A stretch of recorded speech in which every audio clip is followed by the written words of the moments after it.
स्वयं पुरोहित जी, मैं आ रहा हूं जफर इस्लाम साहब। मैं स्वयं पुरोहित जी, आपने कहा ना कि ये चुनावी स्टंट है, चुनावी फायदे के लिए भी किया गया एक्साइज ड्यूटी। वैट कम कर दीजिए बंगाल में आप। नहीं, आप स्टेट गवर्नमेंट चुनावी फायदे के लिए नहीं, आपने मेरी बात उद्योगपतियों को फायदा पहुंचाने के लिए, नॉट चुनावी फायदा। सर विपक्ष की तरफ से यह कहा गया कि चुनाव आया तो एक्साइज ड्यूटी कम कर दी। मैंने जो कहा, नहीं सुन लीजिए, चुनाव आया तो किया गया। आप मुझे बताइए, जब $0 पे पेट्रोल डीजल के प्राइस खरीदे गए थे, जब कोविड का समय था, उस समय जो उद्योगपति थे उन्होंने गैस सिलेंडर क्या कम पैसे में दिया था? नहीं दिया था।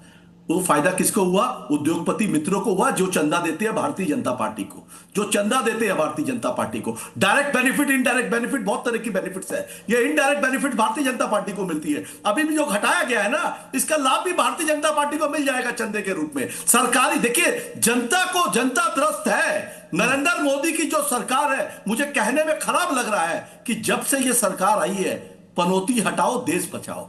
ये व्यक्ति जब हटेंगे देश से, तब इस देश के अंदर में कम से कम हाहाकार खत्म होगा। जो हाहाकार बचा हुआ है ना, नहीं, स्वयं पुरोहित जी ने कहा कि पश्चिम बंगाल सरकार वैट कम नहीं करेगी। आपको, यानी कि केंद्र सरकार को इस स्थिति में आपको पेट्रोल की कीमत अभी कम करनी चाहिए। आप भारत की तुलना पश्चिम बंगाल सरकार से कर रहे हैं। भारत की इंटरनेशनल, सर अगर नहीं सर अगर जनता की भलाई सबका सामूहिक दायित्व है। अगर आपके हाथ में तो आप भला कर दीजिए वैट कम करके। आप कितने भी झूठ बुलवा लीजिए, सबकी जफर इस्लाम साहब अपने समय पर बोलिए ना, आप जफर बोलिए, जो बोलता है बेतुकी बातें भी बोल रहे हैं, सुन रहा हूँ ना, आपकी बेतुकी बातें भी सुनता रहता हूँ। जो कोई रेलेवेंस नहीं, वैट कम करिए तो नहीं करेंगे, क्यों? जनता को फायदा नहीं दिलवाना है? जनता कर रहे हो तो क्यों नहीं करते? वैट कम कर दो। नहीं, वैट कम कर दो ना। यहाँ तुम कैसे उद्योगपति को फायदा हुआ है? कैसे उद्योगपति को फायदा हुआ, बताओ भाई। तो जब नहीं, आप बताइए ना, ये बेतुकी बातें जो करते हैं लोग, आपको समझ रहा है?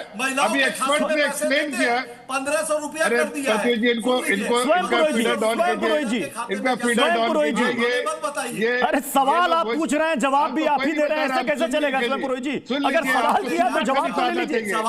फिर आप कहेंगे सत्ता पक्ष के पास जवाब नहीं है। जवाब पहले सुनिए तो सही सर। बंगाल का जवाब मांग रहे हैं आप, देश के फेलियर का जवाब पश्चिम बंगाल सरकार से मांगेंगे। आपने इल्जाम लगाया कि उद्योगपतियों की जेब भरने के लिए फैसला लिया गया। इसका जवाब तो लीजिएगा, जवाब तो ले लीजिए जफर इस्लाम साहब। देखिए, ऐसा है कि अभी जब एक्सपर्ट्स ने सारे डिटेल्स बताई तो दो प्रवक्ता जो टीएमसी और कांग्रेस, उनका फेस ड्रॉप हो गया। उनके पास कोई ऑप्शन नहीं बचा तो भौंकने लगे। अरे भाई, बात सुनिए, सुनने से आपको कोई जानकारी होगी। ऐसे नहीं तो आप हर जगह लगेंगे, आप हर जगह ऐसे भौंकते रहेंगे, कोई फायदा नहीं होगा। जनता आपको समझ रही है, जनता समझ रही है कि आप लोगों को गुमराह करके अपने फायदे के लिए गुमराह करने लगे। भूलिए मत, कायदे से बात सुनिए, फायदा होगा। कुछ दो चीज बात से एक एक करके बोले। मैं तीसरी बार निवेदन कर रहा हूं सभी से, सभी सम्मानित मेहमान हैं, एक एक करके अपनी बारी में बोले और शब्दों का चयन थोड़ा सोच समझ कर करें प्लीज। एक एक करके जफर इस्लाम साहब को लाइएगा। हम लोग सिविलाइज डिबेट करते हैं। इनसे थोड़ा सा सिविलिटी जो है, अगर नहीं सीखा तो सीख के आ जाए। देखिए, एक्सपर्ट्स ने जैसे बात की हम चुप रहे, इन्होंने बात की हम चुप रहे, बाकी लोग भी चुप रहे, लेकिन इनको खुद बीच में बात में आके करने का, टोकने की आदत है। ये गंदी आदत है। सुनिएगा तो अच्छा होगा। मैं कह रहा हूं कि जिस तरह से सरकार के बारे में बोल रहे हैं कि वैट नहीं कम कर सकती, तो देश के भी अर्थव्यवस्था को समझिए, देश की भी हालत को समझिए। देश किसी और का नहीं, आपका भी देश है। देश की अर्थव्यवस्था को मजबूत रख के, देश के लोगों के हितों को ध्यान रखते हुए और देश के हितों को ध्यान रखते हुए फैसले सरकार ले रही है, जिसमें सबका फायदा है। आप देखिए, आज अगर पेट्रोल के दाम नहीं बढ़ते हैं, डीजल के दाम नहीं बढ़ते, तो इससे किसका फायदा है? आम जनता का। अभी आप दिखा रहे, स्क्रीन पे पढ़ते होंगे, लाइव कर रहे हैं तो पढ़ भी रहे होंगे। जर्मनी में 20%, यूएस में 24%, यूरोप में 50, कई जगह 50%। ये आपके जो, जिसके आप बहुत नाम लेते हैं, पाकिस्तान का, उसमें जो है 321 रुपए लीटर पेट्रोल हो गया है। तो भाई जरा देखिए तो सही, आप अपने देश को आंख बंद करके पट्टी बांध के चल रहे हो क्या? बंगाल से बाहर निकलो जरा और राजनीति छोड़िए, देखिए कि क्या देश आपका कितना मजबूत है आज। लेकिन नहीं समझ में आएगा आपको, इसलिए कि आपके आंखों में पट्टी है सिर्फ राजनीतिक फायदे। जफर इस्लाम साहब, ममता बनर्जी ने यहां तक कह दिया कि अगस्त सितंबर में ये सरकार गिर जाएगी, केंद्र सरकार। देखिए, ये सब जो है बहुत बार वो कह चुकी है। उनको खुद की सरकार बचाने में इतनी कठिनाई हो रही है, उनको पता है इस बार 4 मई दीदी गई, खत्म, खलास। ये जो कांग्रेस वाले प्रवक्ता से मुझे खलास का क्या मतलब होता है, राहुल गांधी जी बोलते रहते हैं, वो खलास जो इनके लिए हो जाएगा, खत्म, ओवर।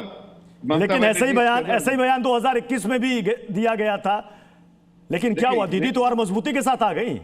देखिए 2021 में हमने 3 से 77 सीटें पे आए, और इस बार रिवर्स सिचुएशन हो रहा है, 200 प्लस हमारी, और ये आगे सिमट जाएंगे।